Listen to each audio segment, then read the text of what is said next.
بسم الله الرحمن الرحيم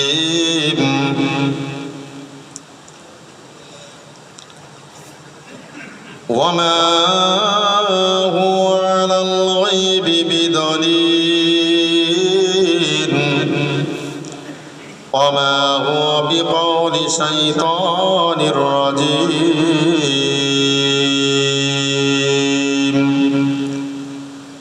فأين تذهبون إن هو إلا ذكر للعالمين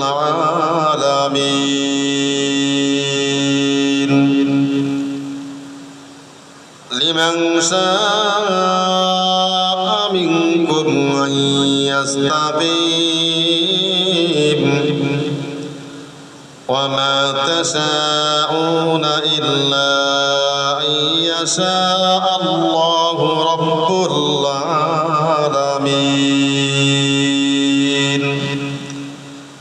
صدق الله العظيم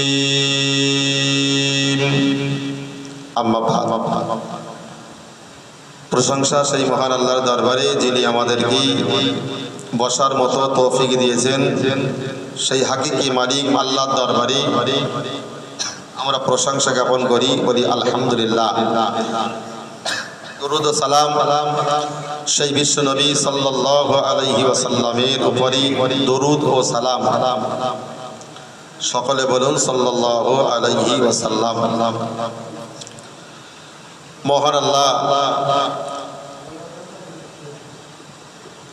কোরআন শরীফের ভিতরে মানব জাতিকে যেমন ভালো কাজের আদেশ দিয়েছেন, আবার খারাপ কাজ থেকে বাঁচার জন্য আল্লাহ নির্দেশ দিয়েছেন। অতএব আমাদেরকে বিভিন্ন অ্যাঙ্গেল থেকে আমাদেরকে বাঁচতে হবে। যেমন ভূমিকার প্রথমেই একটা কথা বলি,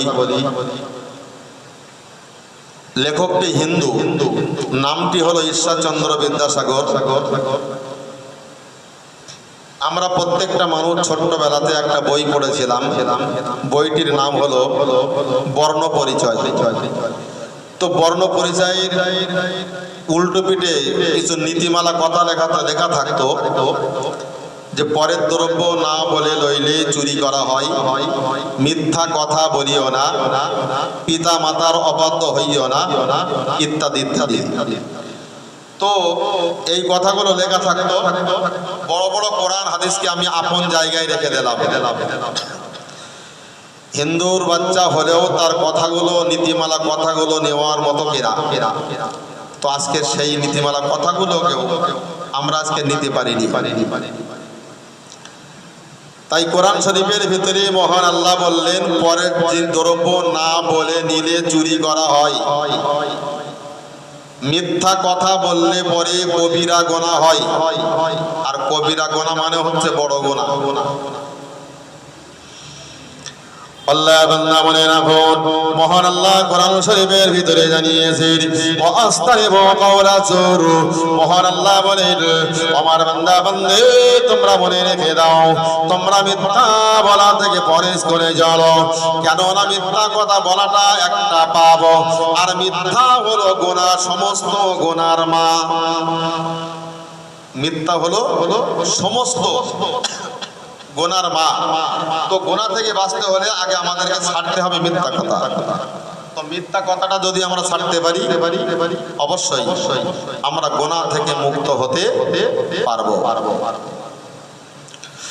আল্লাহ বান্দা মনে রাখুন, না না না না, আমরা যদি কোরআন শরীফের আয়াতগুলোকে যদি আমরা মানতে না পারি, কোরআন শরীফের আয়াতগুলো যদি আমরা না মানি, আল্লাহর বান্দা আপনি মনে রাখুন, আল্লাহর শাহী দরবারে আমাদের তো গুনার বোঝা নিয়ে উঠতে হবে। ওই গুনার বোঝা থেকে বাঁচতে হলে আমাদেরকে কোরআন তো অবশ্যই মানা লাগবে।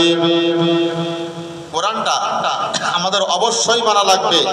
বড় বড় কবিরা গুনাহ থেকে বাঁচতে হলে আমাদেরকে কোরআন আমাদের হলো গাইড বুক, আমাদেরকে মেনে চলতে হবে পূর্ণাঙ্গ ভাবে। কেন কোরআন শরীফে আল্লাহ বলেছেন ওয়াতাসিমু বিহাবলিল্লাহি জামিআও ওয়ালা তাফাররাকু, যে তোমরা আমার কোরআনের রুজুকে, কোরআনের রশিকে তোমরা মজবুত করে ধরো, পৃথিবীর কোনো মানুষ তোমাদের গোমরাহ করতে পারবে না। আল্লাহর বান্দা মনে রাখুন, বলতে বলতে এটাও তো বলা যেতে পারে পৃথিবীর জমিনে আল্লাহ মহান আল্লাহ অনেক ওলি পাঠিয়েছে, তার ভিতরে একটা নাম আমি আপনাদেরকে বলতে চাই। সেই ওলিটির নাম হলো বড় পীর আব্দুল কাদের জিলানী রাহমাতুল্লাহ আলাইহি। তার জীবনী বললে অনেকটা আমি বলতে পারবো, কিন্তু জীবনী আমি বলতে চাই না। কিছু মেল কথা আমি তার জীবন চরিত্র থেকে তুলে ধরতে যাই, তাদের থেকেও তো আমরা যদি শিক্ষাটা নিতে পারি, অবশ্যই আমরা আল্লাহর মাহবুব বান্দা হতে পারবো। জোরে বলুন সুবহানাল্লাহ। যদি আমরা কোরআন শরীফের দিকে ফলো করি, ওলি বান্দা যারা, আল্লাহর মাহবুব বান্দা যারা, তাদের থেকেও যদি আমরা তাদের জীবন চরিত্র আমরা খেয়াল করি, তাদের থেকেও আমরা শিক্ষা নিতে পারি। কিরকম? টুক করে একটা কথা ভালো করে মাথায় রাখুন। বড় পীর আব্দুল কাদের জিলানী রাহমাতুল্লাহ আলাইহি, তার মায়ের নাম ছিল উম্মে খায়ের মা ফাতেমা রাহমাতুল্লাহ আলাইহা। তার আব্বার নাম ছিল আবু সালে মুসা জঙ্গি রাহমাতুল্লাহ আলাইহি। তিনি জঙ্গলে কাঠ কেটে বেড়াতেন, অনেক অভাবগ্রস্ত মানুষ। জঙ্গল থেকে কাঠ কেটে যেটা হতো সেটা বিক্রি করে সংসার নির্বাহ করত। তো বড় পীর আব্দুল কাদের জিলানী রাহমাতুল্লাহ আলাইহি তিনি মায়ের পেটে রয়েছেন। অনেক সময় দেখবেন আমাদের সমাজে মহিলারা গর্ভবতী হলে তাদের টক দ্রব্য খেতে লোভ হয়। ডাক্তার থিওরিতেও, বিজ্ঞান থিওরিতেও বলছে গর্ভবতী মহিলাদেরকেও, অন্তঃসত্ত্বা মহিলাদেরকেও যদি টক দ্রব্য জিনিস বেশি খাওয়ানো যায় তার শারীরিক দিক থেকে উপকার হয়। তো বড় পীর আব্দুল কাদের জিলানী মায়ের পেটে আবু সালে মুসা জঙ্গি রাহমাতুল্লাহ আলাইহি জঙ্গলে কাঠ কাটতে গেছেন। উম্মে খায়ের মা ফাতেমা একা বাড়ি, পয়সা নেই, টাকা নেই, কিছু নেই, একটু কিছু কিনে খাবে। বাড়ির পাশে একজনের রৌদ্রে টক দ্রব্য কোন একটা জিনিস রৌদ্রে মেলা আছে। বড় পীর আব্দুল কাদের জিলানীর মা উম্মে খায়ের মা ফাতেমা রাহমাতুল্লাহ আলাইহা তিনি গেছেন সেটা খাবেন বলে, যেই হাত দিয়েছেন নিজের কল বলছে খেয়েও না, ফিরে এসো। আল্লাহ বান্দা মনে রাখুন, বড় পীর আব্দুল কাদের জিলানী রাহমাতুল্লাহ আলাইহি আম্মা জানো উম্মে খায়ের মা ফাতেমা রাহমাতুল্লাহ আলাইহা ওই সময়তে তিনি ওই টক দ্রব্য জিনিসটা না খেয়ে, ওই টক দ্রব্য জিনিসটা খেলেন না, সঙ্গে সঙ্গে রেখে দিলেন আর নিজের অন্তর বলে দিল, ও আব্দুল কাদের মা তুমি মনে রাখো, ও আবু সালে মুসা জঙ্গি রাহমাতুল্লাহ আলাইহি স্ত্রী তুমি মনে রাখো, ওই টক দ্রব্য জিনিসটা তুমি না বলে খেলে তোমার গর্ভে সন্তান রয়েছে, ওটা চুরি করে খাওয়া হবে, খেও না। আল্লাহর বান্দা আপনি মনে রাখুন, বড় পীর আব্দুল কাদের জিলানীর আম্মা উম্মে খায়ের মা ফাতেমা ওই টক দ্রব্য জিনিসটার ভক্ষণ না করে ওটাকে রেখে দিয়ে তিনি বাড়ি চলে এলেন। আল্লাহর বান্দা মনে মাথায় রাখুন, স্বামী আসার পরে সমস্ত ঘটনাগুলো স্বামীর সঙ্গে খুলে বললেন। স্বামীর সঙ্গে খুলে বললেন। আমাদের সমাজে যদি কোনো বউর এরকম করে, তা যদি এরা বলে তোর কি লজ্জা শরম হায়া কিছু নেই, লোকের বাড়ি টক না খেলে তোর শান্তি হচ্ছে, হয়তো কি ছিল আমরা হলে এমন বলতাম। কিন্তু আবু সালে মুসা জঙ্গি রাহমাতুল্লাহ আলাইহি তার স্ত্রীকে বলছে, দেখো হয়তোবা তোমার কিছু ঠিক মতো কিনে দিতে পারি না, অভাবের ধারণাই, দোয়া করো আল্লাহ যেন আগামী দিনে তেমন খাবার মতো তৌফিক আল্লাহ দেন। সকলে বলেন আমিন। আল্লাহর বান্দা মনে রাখুন, বড় পীর আব্দুল কাদের জিলানী রাহমাতুল্লাহ আলাইহি কিছুদিন যেতে না যেতে ভূমিষ্ঠ হবে। কিন্তু তার আগে আরেকটা কথা মনে রাখুন, বড় পীর আব্দুল কাদের জিলানী রাহমাতুল্লাহ আলাইহি এই মায়ের পেটে রয়েছে আবু সালে মুসা জঙ্গি রাহমাতুল্লাহ আলাইহি জঙ্গলে কাঠ কেটে কেটে বেড়ান, স্বামী স্ত্রী বাড়িতে থাকে, কিছুই কিছুই ভালো লাগে না, একা একা বাড়ি কিছুই ভালো লাগে না। আল্লাহর বান্দা মনে রাখুন, বড় পীর আব্দুল কাদের জিলানীর মা দোলনাটা টাঙিয়ে তিনি আল্লাহর পাক কালাম কোরআন শরীফ তেলাওয়াত করতেন। জোরে বলুন সুবহানাল্লাহ। আল্লাহর বান্দা মনে রাখুন, বড় পীর আব্দুল কাদের জিলানী রাহমাতুল্লাহ আলাইহির মা উম্মে খায়র মা ফাতেমা ওই দোলনাটা টাঙিয়ে আল্লাহর পাক কালাম কোরআন শরীফ তিনি তেলাওয়াত করতেন। আর বড় পীর আব্দুল কাদের জিলানী পেটের ভিতরে থেকে মায়ের তেলাওয়াত করা কোরআনটা শুনে মুখস্থ করত। জোরে বলুন সুবহানাল্লাহ। আর আমাদের বাড়ির ফাতেমারা, আমার বাড়ি নিয়ে একটা বড় থামা মতন ফোন আছে, তো ওই ফোনে দেখতে বিভিন্ন রকম চ্যানেল টেনেই যাচ্ছে।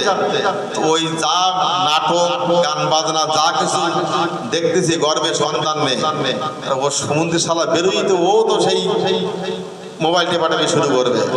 তাহলে বড় পীর আব্দুল কাদের জিলানীর মার ওই কথা থেকে আমাদের অন্তত শিক্ষা নেওয়া দরকার, যে তারা উদারের সন্তান রেখে ভালো কাজ ছাড়া কোনো খারাপ কাজে লিপ্ত হয়নি।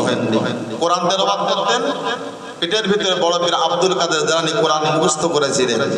কোন কোন কিতাবে এসেছে 12 পারা, কোন কোন কিতাবে এসেছে 21 পারা, 18 পারা, এরকম রিওয়ায়াতের অনেক অনেক মতভেদ আছে। তিনি কোরআন মুখস্থ করে ভূমিষ্ঠ হয়েছিলেন। জোরে বলুন সুবহানাল্লাহ। আল্লাহ বান্দা মনে রাখুন, বড় পীর আব্দুল কাদের জিলানী রাহমাতুল্লাহ আলাইহি এবার মায়ের পেট থেকে যখন দুনিয়ার বুকে চলে এসেছেন, তিনি এবার ভূমিষ্ঠ হয়ে দুনিয়ার বুকে চলে এসেছেন। আল্লাহর বান্দা আপনি মনে রাখুন, বড় পীর আব্দুল কাদের জিলানী রাহমাতুল্লাহ আলাইহি এবার যখন তিনি আস্তে আস্তে বড় হতে লাগলেন, বড় পীর আব্দুল কাদের জিলানীর আব্বা আবু সালেম মুসা জঙ্গি অত্যন্ত গরিব মানুষ বাবা, তিনি মাদ্রাসায় নিয়ে গেছেন ছেলেকে ভর্তি করানোর জন্য। জোরে বলুন সুবহানাল্লাহ। মাদ্রাসায় নিয়ে গেছে ছেলেকে ভর্তি করার জন্য। আমরা যেমন ছেলেদের মেয়েদের স্কুলে মাদ্রাসায় মক্তবে প্রথম দিয়ে আসি, নিয়ে আসি, ভর্তি করে দিয়ে আসি। তো বড় পীর আব্দুল কাদের জিলানী আব্দুল কাদের হুজুরকে মাদ্রাসায় নিয়ে গেছে। অথচ আব্দুল কাদের জিলানী রাহমাতুল্লাহ আলাইহির আভ্যন্তরীণ কথা নিজের আব্বাও সেদিন জানতেন না। আল্লাহর বান্দা মনে রাখুন, বড় পীর আব্দুল কাদের জিলানী রাহমাতুল্লাহ আলাইহি ওই সময় এবার কি করলেন জানেন? মাদ্রাসায় গিয়ে হুজুরকে বলে, হুজুর আমার ছেলেকে আপনি ভর্তি নিয়ে নিন, আমার ছেলেকে আপনি কোরআনের শিক্ষা দেবেন, প্রথম থেকে শেষ পর্যন্ত শিক্ষা দেবেন। আল্লাহর বান্দা আপনি মনে রাখুন, বড় পীর আব্দুল কাদের জিলানী রাহমাতুল্লাহ আলাইহি হুজুরের ভর্তি করে দিয়ে চলে গেছেন। আব্বা উস্তাদ বলে, আব্দুল কাদের এখানে বসে যাও বাবা, এখানে বসে যাও, তুমি আরবি পড়তে শুরু করো, আলিফ বা তা সা জিম হা খ এই আরবি গুলো পড়তে শুরু করো। উস্তাদ বলছে, আব্দুল কাদের কোরআন তো শিখবে, প্রাথমিক দিকে অন্তত আলিফ বা তা পড়ো। তা বলছে, হুজুর আমাকে পড়তে বলছেন? তা বলছে, হ্যাঁ আব্দুল কাদের তোমাকে পড়তে বলছি। তা আব্দুল কাদের জিলানী হুজুর বলছে, হুজুর তাহলে এবার আপনি শুনুন, আমি পড়ছি, আপনি শুনুন। আল্লাহর বান্দা মনে রাখুন, বড় পীর আব্দুল কাদের জিলানী রাহমাতুল্লাহ আলাইহি হুজুর আমার ওই সময় তার উস্তাদকে বললেন, আয় আমার উস্তাদ জি, আপনি বেয়াদবি নেবেন না, আমি আব্দুল কাদের জিলানী, আমি কোরআন পড়ব আর আপনি শুনুন, ভুল হলে বলে দেবেন। জোরে বলুন সুবহানাল্লাহ। কত বড় বুকির বাটা, ছোট্ট বাচ্চা বলছে হুজুর ভুল হলে বলে দেবেন আমারে। আল্লাহ বান্দা মনে রাখুন, বড় পীর আব্দুল কাদের জিলানী রাহমাতুল্লাহ আলাইহি বলছে, হুজুর এবার তার কোরআন শরীফটা আপনি তেলাওয়াত করে শুনুন। বিসমিল্লাহির রহমানির রহিম, আলহামদুলিল্লাহি রাব্বিল আলামিন, আর রহমানির রহিম, মালিকি ইয়াউমিদ্দিন, ইয়াকা না'বুদু ওয়া ইয়াকা নাস্তাঈন, ইহদিনাস সিরাতাল মুস্তাকিম, সিরাতাল লাযীনা আন'আমতা আলাইহিম গায়রিল মাগদুবি আলাইহিম ওয়ালাদ-দাল্লিন। আমিন। বিসমিল্লাহির রহমানির রহিম, আলিফ লাম মিম।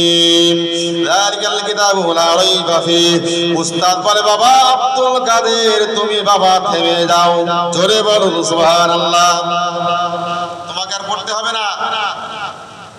তা বলছে আব্দুল কাদের তুমি বাড়ি যাও, তারপরের দিন তোমাকে আর আসতে হবে না, তোমার শিক্ষা দেওয়ার মতন ইলম আমি উস্তাদ আমার কাছে নেই, জোরে বলুন না সুবহানাল্লাহ। সেই ইলম আমার নেই, অতএব বাড়ি চলে যাও। আব্দুল কাদের জিলানী রাহমাতুল্লাহ আলাইহি তার আব্বাকে গিয়ে বলছে উস্তাদ দেখা করতে বলেছে আপনার। আবু সালেহ মুসা জঙ্গি রাহমাতুল্লাহ আলাইহি মনে মনে চিন্তা করছে না জানি হয়তো আমার ছেলে কি অন্যায় ত্রুটি করে ফেলেছে। তো বড় পীর আব্দুল কাদের জিলানী রাহমাতুল্লাহ আলাইহি কে দেখি বলছে ছেলে কি করেছো উস্তাদের সঙ্গে, কি বেয়াদবি করে ফেলেছো? বলে আব্বা আমি তো কিছু করিনি। তবে তাহলে উস্তাদ আমাকে ডেকে পাঠিয়েছে কেন? তা বলছে একটাবার গিয়ে দেখো কি বলে। তো সেখানে গেলেন, গিয়ে বলছে আমার ছেলে কি অন্যায় করেছে। আল্লাহ আল্লাহ মনে রাখো, বড় পীর আব্দুল কাদের জিলানী রাহমাতুল্লাহ আলাইহি ওই সময়তে বড় পীর আব্দুল কাদের জিলানী আব্বার সঙ্গে বলতে শুরু করলেন, ও মুসা জঙ্গি আপনার ছেলের ইলম শিক্ষা দেওয়ার মতো যোগ্যতা আমার নাই, অতএব আমি তো কিছুই বলতে পারবো না, আমি তার শিক্ষা দিতে পারবো না। আপনি একটা অন্য উস্তাদ দেখুন, জোরে বলুন সুবহানাল্লাহ। অন্য একটা উস্তাদ দেখেন, ওর শিক্ষা দেওয়ার মতন যোগ্যতা আমার নেই। তো শেষ পর্যন্ত দেখা গেল বলছে আপনার ছেলের ভিতরে এতটুকু ছেলে এত প্রতিভা কি করে হলো? তা বলছে আমি যখন জঙ্গলে কাঠ কেটে যেতাম, আমার স্ত্রী খামোখায় সময় নষ্ট না করে দোলনা টাঙিয়ে আমার স্ত্রী দোলনায় দোল খেত আর পাক কালাম কোরআনুল কারীম তেলাওয়াত করতেন। আমার সন্তান আমার স্ত্রীর গর্ভে থেকে থেকে শুনে শুনে মুখস্থ করেছে। আর আমাদের ঘরে যদি আব্দুল কাদের, আব্দুর রশিদ, আব্দুল জব্বার এইসব নামের ক্যাটাগরি কোনো মাল থাকে আর ওই পেটের মধ্যে থাকে, আর বাড়ির গিন্নিরা যদি গান গায় আর মোবাইল টিপে সিনেমার নায়কের ওইসব শোনে, ও শালা বেরিয়ে পার মোবাইল কেউ রক্ত করতে পারবে না।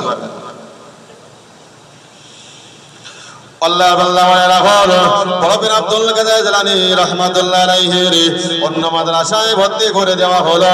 কোরআনে প্রথম রাঙ্গে কোরআনের হাফেজ তৈরি হলো। কোরআন হাফেজ তৈরি হওয়ার পরে এবার মাওলানা বিভাগে ভর্তি হলেন। বড় পীর আব্দুল কাদের জিলানী হুজুর আমার মাওলানা টাইটেল পাস করার পরে আধ্যাত্মিক কিরাজে ভর্তি হলেন।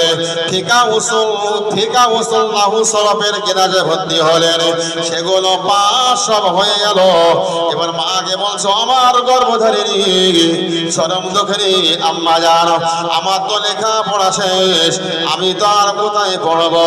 আমার পড়ার মতো কোনো মাদ্রাসা তো আর দেখতে পাই না এই বাগদাদের জমিনে, আর তেমন তো কোনো মাদ্রাসা নাই, আমার পড়া তো হয়ে গেল। বড় পীর আব্দুল কাদের জিলানী রাহমাতুল্লাহ আলাইহির জীবনী বলে শেষ করা করছেন কেন সম্ভব নয়। আল্লাহর বান্দা আপনি মনে রাখুন, বড় পীর আব্দুল কাদের জিলানী রাহমাতুল্লাহ আলাইহি ওই আম্মা জান বললেন, ও বাবা আব্দুল কাদের রে, আবার দ্বিতীয়বার উসুল ফিকা গুলো তুমি দৌড়া করো, জোরে বলুন সুবহানাল্লাহ। আর আমাদের ঘরের মা বোনরা হলে কি বলতো, আমরা হলে কি বলতাম, ও চল যা শিখে হয়ে যায় মাঠের দিক চল, এটা চাষবাস করি খায় কি করি ভাত হবে। আচ্ছা ভাই, রুজি দেওয়ার মালিক তো আল্লাহ। কোরআন বলছে দেখো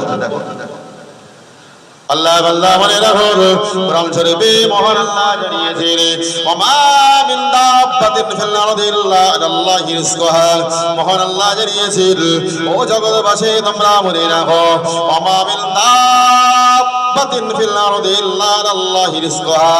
যাদের জান রয়েছে আমি আল্লাহ রাব্বুল আলামিন তাদের রুজির রিজিক দাতা। শুধু এতটুকুই বলে আল্লাহ ছেড়ে দেননি। কোরআন শরীফের সূরা জুমার একেবারে লাস্টের দিকে মহান আল্লাহ বললেন, আল্লাহু খায়রুর রাজিকিন, আমি আল্লাহ হলাম উত্তম রিজিক দাতা। আল্লাহর বান্দা আপনি মনে রাখুন, তৎকালীন জামানাতে যে সমস্ত গরীব বান্দারা হয়েছিল, ঘরে তাদের কিছুই নাই, আমাদের মতো মতন তোষক গদি নাই, আমাদের ঘরের মতো তাদের ঘরের ভিতরে ড্রেসিং টেবিল নাই, খাট আলমারি কিছুই ছিল না। কিন্তু মহান আল্লাহ তাদের ভিতরে ইলমে ভরপুর করে দিয়েছিলেন। জোরে বলুন সুবহানাল্লাহ। অগাধ পরিমাণে ইলম আল্লাহ তাদেরকে দিয়েছিলেন। আল্লাহ আবার সময় সুযোগ দিলে আবার আলোচনা হবে। যতটুকু বলেছি আল্লাহ আমাদের সকলকে আমল করার তৌফিক দেন। ওমা আলাইনা ইল্লাল বালাগ। আসসালামু আলাইকুম ওয়া রাহমাতুল্লাহি ওয়া বারাকাতুহু।